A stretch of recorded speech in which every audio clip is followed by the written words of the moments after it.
بسم اللہ الرحمن الرحیم۔ اچھا جی، آج ہم نے یہ سیکھنا ہے کہ دیکھیں حروف مدہ کس کو کہتے ہیں۔ سب سے پہلے حروف مدہ ہم یہ سیکھیں گے کہ حروف مدہ کس کو کہتے ہیں۔ حروف مدہ اس کو کہتے ہیں جس لیٹر کو ہم سٹریچ کر کے پڑھتے ہیں، لائک نارمل جو لیٹر ہم ایک پڑھتے ہیں اس کی نسبت ہم حروف مدہ کو جو ہے سٹریچ کر کے لمبا کر کے 1 سے 2 سیکنڈ تک لمبا کر کے پڑھتے ہیں، ٹھیک ہے۔ اور حروف مدہ کتنے ہیں؟ حروف مدہ اس کا جواب ہے کہ حروف مدہ 3 ہیں، ٹھیک ہے۔ تو حروف مدہ وہ 3 کون سے ہیں؟ حروف مدہ وہ ہیں الف، نمبر 1 الف، نمبر 2 واو، نمبر 3 یا، ٹھیک ہے۔ اور ان تینوں کے الگ الگ رولز ہیں اپلائی کرنے کے۔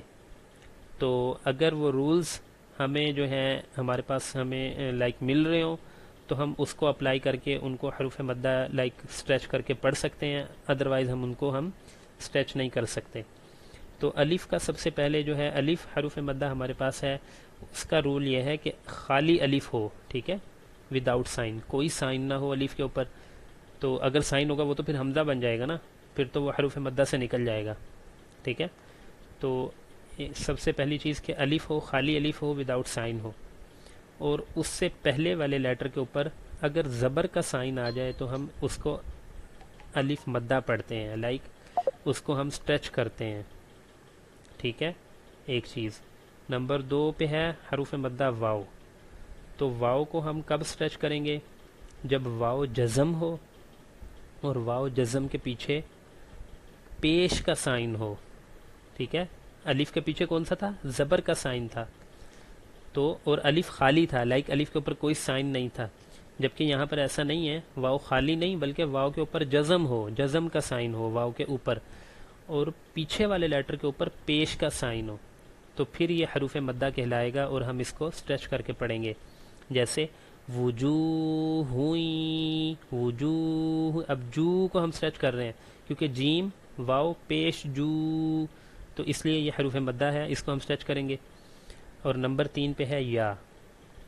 یا کو، یا کے اوپر بھی ایک تو جزم کا سائن ہونا چاہیے جیسے واو کے اوپر جزم کا سائن ہوگا، اسی طرح یا کے اوپر جزم کا سائن ہو لیکن یا کے پیچھے زیر کا سائن ہوگا، جیسے واو کے پیچھے پیش کا سائن تھا، الف کے پیچھے زبر کا سائن تھا، لیکن یا کے پیچھے کون سا سائن ہوگا؟ زیر کا سائن۔ تو جب زیر کا سائن ہوگا ہم اس کو یا کو سٹریچ کریں گے، لائک یا کے اوپر جزم کا سائن ہو یا اور اس کے پیچھے زیر کا سائن ہو تو ہم اس کو سٹریچ کریں گے، ٹھیک ہے۔ جیسے الا من ضریع، ریع، ٹھیک ہے۔ آئی ہوپ یہ کلیئر ہو گیا ہوگا۔ اگر پھر بھی کوئی لائک کوئی ایشو ہو، کوئی مسٹیک ہو، کچھ سمجھ نہ آ رہا تو آپ مجھے بتا دیجیے گا، میں انشاءاللہ آپ کو دوبارہ سے وہ بتا دوں گا۔